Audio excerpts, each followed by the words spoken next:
La question sécuritaire entre le Bénin et le Niger, spécifiquement celle relative aux attaques terroristes, a été évoquée au cours de cette conférence de presse tenue par les présidents des deux pays. Le président Talon, dans son intervention, notifie que les dispositions prises par le Bénin et le Niger pour contrer ces attaques ont porté leurs fruits. Il déplore cependant la façon dont le média français RFI a traité cette information. Notre action porte des fruits. Les attaques et les menaces sont plutôt rares. Je ne dirais pas que nous avons la paix définitive. Je ne sais même pas si elle existe quelque part dans le monde. Mais cette menace, ces manifestations dans cette région sont plutôt maîtrisées.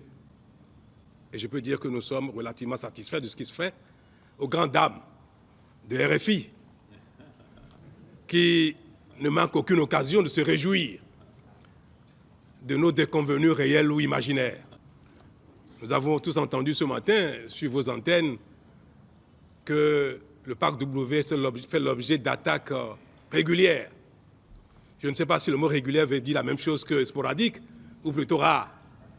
Mais j'ai été, moi, de ce que nous constatons, nous savons que c'est plutôt rare maintenant. Mais pour vous, c'est régulier.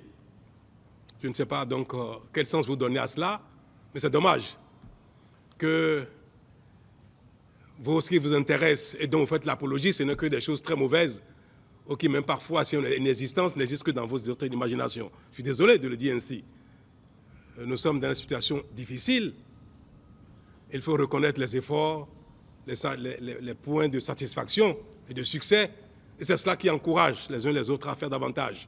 Selon l'analyse du consultant politique Agapite Napoléon Maforican, cette façon de traiter l'information n'est pas une première. Ce qu'il y a donc lieu de faire, c'est de permettre au public d'avoir plusieurs versions de la même information. Ce que dit le président sur RFI, il n'avait même pas besoin de le dire, ça se constate. Mais je pense que RFI parle pour les Français. C'est de la stigmatisation. C'est pas plus. Et c'est pas seulement là. On l'a été il y a longtemps. Lorsque la justice du pays, lorsque des Français d'autres pays de nationalité, on a parti, qu'est-ce qu'on dit? On dit non, il faut les rapatrier vers la France. Lorsqu'il y a eu le procès Mandougou, vous avez un avocat français qui vient dire bon voilà, il n'y a pas de justice au Bénin. Alors que chez lui, c'est pire. Il y a des situations bien confuses. Et pourtant, il est venu nous larguer par ici. RFI, lors de notre cinquantenaire déjà, a dit certaines choses en 2010. Et malheureusement, avait été décroché. Ça n'a pas plu. Ce qui est dommage, c'est que lorsqu'il y a ce genre de dérive, personne ne dit rien. Bon, c'est les actions qui suivent qui donnent lieu à des commentaires.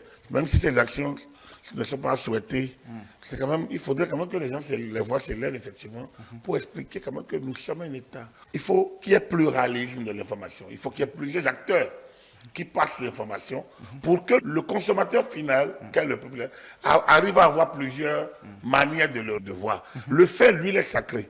Le commentaire est libre. Justement. Alors, ce que dit RFI, c'est que les faits ne sont pas vrais. Et ce n'est pas la première fois. Maintenant, il y a ceux qui informent ces médias-là aussi. Ces médias ne peuvent pas faire sans leur chancellerie. Et donc, il y a le regard que portent les chancelleries sur nous. Et ça montre simplement les relations entre le Nord et le Sud.